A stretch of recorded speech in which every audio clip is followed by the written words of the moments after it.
என்னுடைய வீரத்தினுடைய புரிதமா என்ன ஒண்ணு புரியுறீங்க? தவத்திலே தான் சிறந்த சாமி தெவம். ஆமா அடுத்த மாசம் சாமி எத்தனை கடாய் வெட்டுறீங்க? என்னையும் கூப்பிட்டுருங்க. 2 வாங்கி இருக்கிறேன். தெரிகிறீங்களா? தெரிகிறீ. தான் சிறந்த தான் சிறந்த தவ ஞானி. ஓ தவ ஞானி. ஆமா. ஓ சரிங்க. என்னுடைய வீரோ வசிஷ்ட மகாமுனிவர். ஓ வசிஷ்ட மகாமுனிவர்.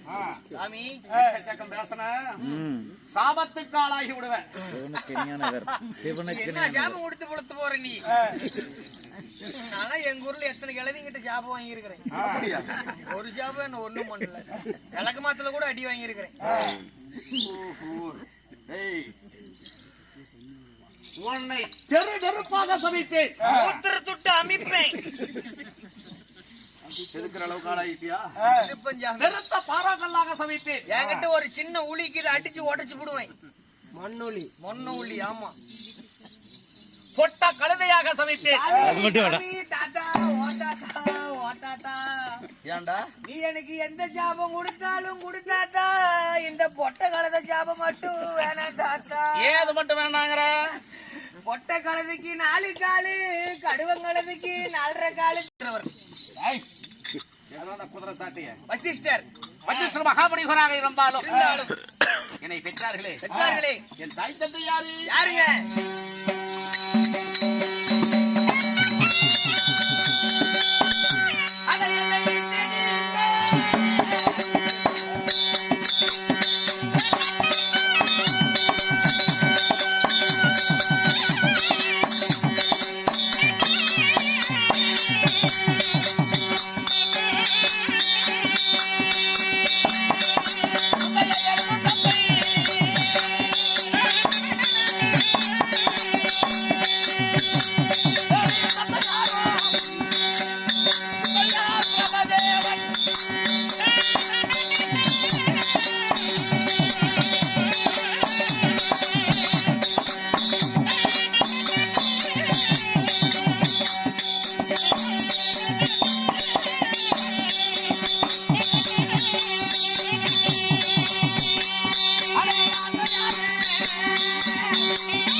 என் தாயோ கலைவாணி. தாயோ கலைவாணி. என் தந்தை பிரம்மதேவன். பிரம்மதேவன். ஆமாப்பா. பிரம்மதேவருக்கும் கலைவாணிக்கு பிறந்த வசிஷ்ட மகாமுனிவர். வசிஷ்ட மகாமுனிவர். சாமி பிரம்மதேவனுக்கும் கலைவாணிக்கும் பிறந்து உங்களுக்கு என்ன வேலை? அப்படிப்பட்ட ஒரு தேவருக்கு மகனாக பிறந்துட்டு கழுத்திலே கொட்டை கொட்டை, உடம்பெல்லாம் இவகூதி பட்டை, விபூதி பட்டை, விபூதி பட்டை, இப்படி சேவிங் பண்ண கூட காசு இல்லாத எவ்வளவு தாடி வாட வந்திருக்கிறியே. சேவிங் பண்றதா? டேய் என்ன காரணம் சாமி? ஜவஞானி. தவஞானி. ஆமாப்பா. தவத்திலே சிறந்தவர். தவத்திலே சிறந்தவருக்கு நீ சொல்ற மாதிரி எல்லாம் செய்ய மாட்டோம். சேவிங் எல்லாம் பண்றது இல்ல. கையில காசு இல்லையாட்டேங்குது.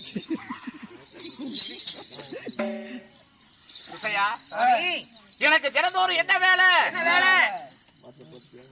சூரிய குலத்துக்கு குரு. சூரிய குல தலைவர் குரு நீங்க. சரி சாமி. சூரிய குலத்துக்கு சூரிய குலத்திற்கு என்னுடைய சீட பிள்ளை ஹரிச்சந்திரன். திருச்செங்குடைய மகன் ஹரிச்சந்திரனுக்கு நான் வில் பயிற்சி, யானை ஏற்றம், குதிரை ஏற்றம், கதாய பயிற்சி,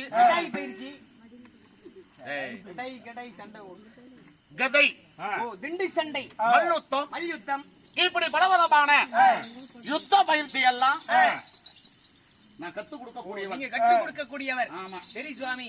அறநறி தவறாத அறச்சாட்சி செய்து வரக்கூடிய என்னுடைய சீட பிள்ளை ஹரிச்சந்திரன்.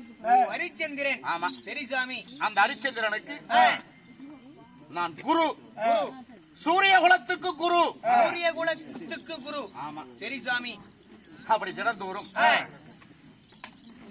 என்னுடைய சீட பிள்ளைக்கு வில் பயிற்சி, யானை ஏற்றம், குதிரை ஏற்றம், கதாய பயிற்சி, இப்படி யுத்த பயிற்சி அனைத்தையுமே கற்றுக் கொடுக்கக்கூடிய குரு. அது மட்டும் இல்லாம வாழ்க்கைன்னா இப்படிதான் வாழணும் ஆமா. அப்படி என்று கற்றுக் கொடுக்கக்கூடியவன். அறநெறி தவறாத, நீதி நெறி தவறாத, பொய் சொல்லா வாசகன். ஆமா. என்னுடைய சீடப்பிள்ளை ஹரிச்சந்திரன். குட்டகிரி அயோத்தியபுரி ஆண்டு வரக்கூடிய ஹரிச்சந்திரன். ஆமா. அவருக்கு குருவாக இருந்தாலும் இன்றைக்கு தேவலோகத்துல தேவர் சபை கூடுகிறது. தேவர் சபை கூடுகிறது. ஆமா. சரி சுவாமி. அந்த தேவர் சபைகளை 33 கோடி தேவர்கள், 48,000 ரிஷிமார்கள் அனைவர்களுமே தேவர் சபையில் அமர்வது. அந்த தேவர் சபையில நன்மை எது, தீமை எது, யார் யார் எந்தெந்த தேவர்கள் அவங்க வேலையை சரிவர செய்கிறார்கள், யார் சரிவர செய்யலை, அப்படி என்று 33 கோடி தேவர்களுக்கு தலைவன் தேவஹோமான் தேவ இந்திரன் அதை விசாரிப்பது, அடித்து பார்ப்பார். ஆமா. சரி சாமி. அதனால இன்று தேவலோகத்துல தேவ சபை அமைக்கிறார்கள். சரி சாமி. அதனால எல்லா தேவர்கள் முனிவர்கள் அனைவர்களுமே தேவர் சபைக்கு போகணும். தேவர் சபை எப்படி நடக்குது என்று தெரிந்து கொள்ள வேண்டும், நடந்து கொள்ள வேண்டும். ஆமா. சரி சாமி. அதனால நானும் தேவர் சபை இன்னைக்கு போகணும். நீங்களும் போக வேண்டும். ஆகட்டும் ஐயா. தேவர் சபையில எப்படி இன்னைக்கு தேவர் சபை நடைபெறுகிறது அப்படி என்று நானும் காண வேண்டும். அதனால நான் தேவர் சபை போகணும். போகலாமா? புறப்படுங்க, போகலாம். ஆகட்டும். அறிவர்கள் சபைவார்களே, வீரமாகத்தானே வசிஷ்ட மகாமுனிவர் தேவர் சபைக்கு போய் கொண்டே இருக்கிறார்.